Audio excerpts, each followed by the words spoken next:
So when that person does something wrong, of course they are going to tell them that, people are saying this and this one, get me an interview. Everyone. Of course, those are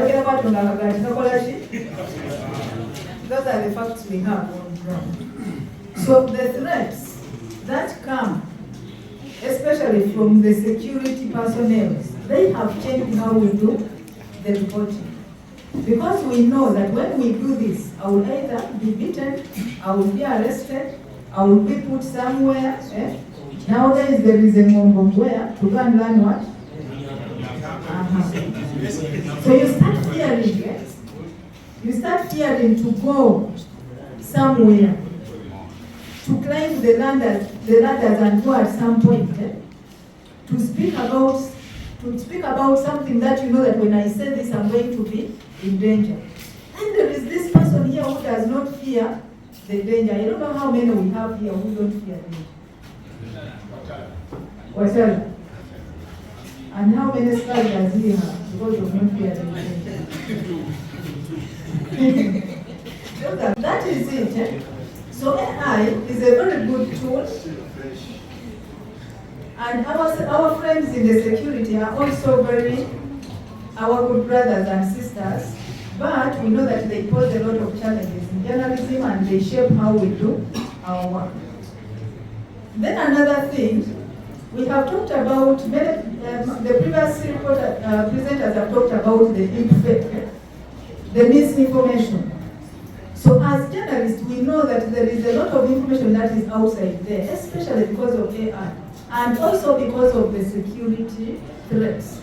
There is a lot of information that we are hiding, and there is a lot of information that we are giving people which is fake. I did a very small research on the 2017 election in Kenya and 2022, then the 2021 election in Uganda. I was doing a comparative study. And what people had written about the Kenyan elections more was about the use of fake information, especially to malice. To go and hire the social media gurus. Then they dig all the information about the other opponent. And they craft that information and they circulate a lot of fake information. And then these social media groups, of course, would link this politician to a number of influencers. Then the influencers would cause, there is what they call the political chambers, the echo chambers. So someone creates a zone where they speak from, and they create a following, especially the youth. Now, if you find that the kind of following that they have is not going outside that box to search for the truth, they are going to end up with misinformation. So misinformation is real, but as journalists, what are we doing to make sure that we make things right? Even amidst the security threats, amidst the AI, what have we done or what are we going to do? It is our responsibility. It is our responsibility to do that. Then another thing, we also have to know that amidst that, we know very well that the people we are talking about have a responsibility to play. They have a role to play. Our brothers in politics, our brothers in the as media personalities. And after using us, they drop us. Somebody say they ran away. And they return again when they need us. It's high time that we make them. So let's make rightful politicians to be in charge. I want to say, as journalists, we have contributed to building wrong politicians in leadership, simply because we are getting the green road. It is not my day to speak. I want to wish all the journalists in the house a happy World Press Freedom Day.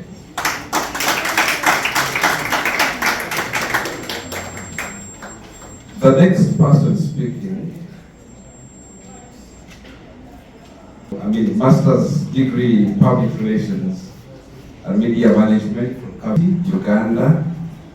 Also holds a postgraduate in public administration of Iuiu. Right now, all has been said. I cannot talk about AI. AI came in when there were people who are already intelligent and they were using it. I know that some journalists in here who have even quoted me without talking to them, but they have quoted me the same way I should have spoken to them. So AI is not a new thing. It's a thing that has been transformed. Today I was out today. I want to thank all of you for putting aside every other thing you are meant to do, and I chose to come join each other in celebrating the World Press Freedom Day. We need it now in Uganda more than ever before, because the scenario we are in is the lives of our colleagues, especially those who go to the field to gather for us news, are having much more difficult things. Right now, everybody wants to hear from the guest of honor, and I want to take this singular opportunity to invite the guest of honor. But before he comes in, the person who is going to speak to you is called Iuiu Nagoi. He holds a diploma in war journalism, Uganda Institute of Media and Business Studies. He holds a diploma in education from Jambogo University. He holds a bachelor's of education from Islamic University in Uganda. He holds a master's of education from Iuiu. He is a former teacher of Masaba Secondary School, former chairman LC3, Busulan Sub-County in Sirongo. He is a former RDC of Bale District. He is a former RDC of Manafa District.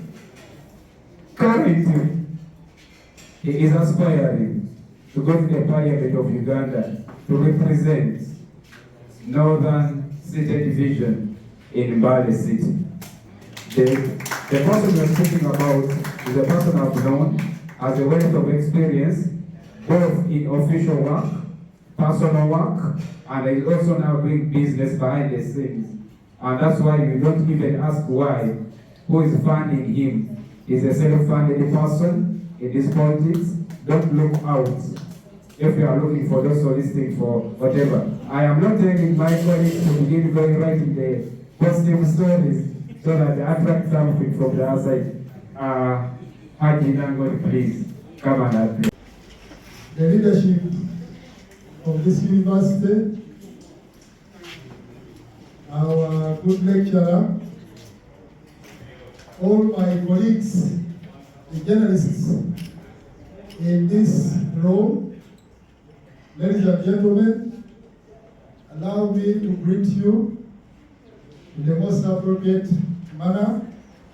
Assalamu alaikum wa rahmatullahi wa barakatuh. For those of you who are not Muslims, may God's name be glorified. It is very difficult to talk after very experienced and good speakers. Forewarned, forearmed. I want to warn you that much as I look a bit organized, my communication to you may not be very organized. For two reasons. One, I got invitation at the field. If I had kept my card, which had the theme, I would have organized myself. That is one reason I'm not going to organize. The second reason is that since I qualified in war journalism, and this is more than 20 years ago, I have never practiced war journalism. So therefore, my knowledge about journalism is purely theory, no practice. So if I am disorganized, I offer you no apologies. First of all, I want us to look at very elementary information about journalism. I'm not going to, my talk is going to be only 0.1% about AI. But I want to give you some insight about what a journalist is, or what journalism is. I know you have learned about this.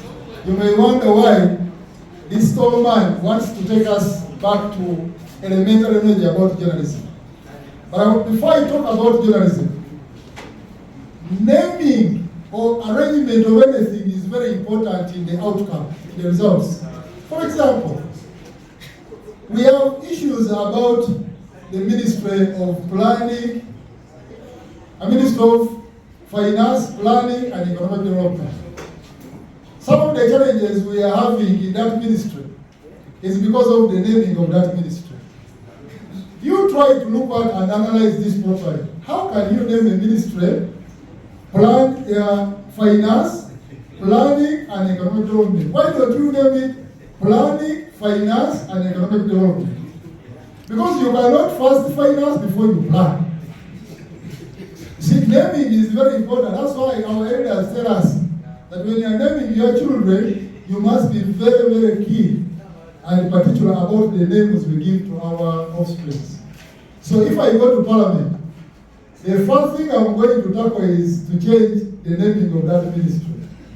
So that it is it's not going to be named Finance, Planning and Economic Development. It should be named Planning, Finance and Economic Development.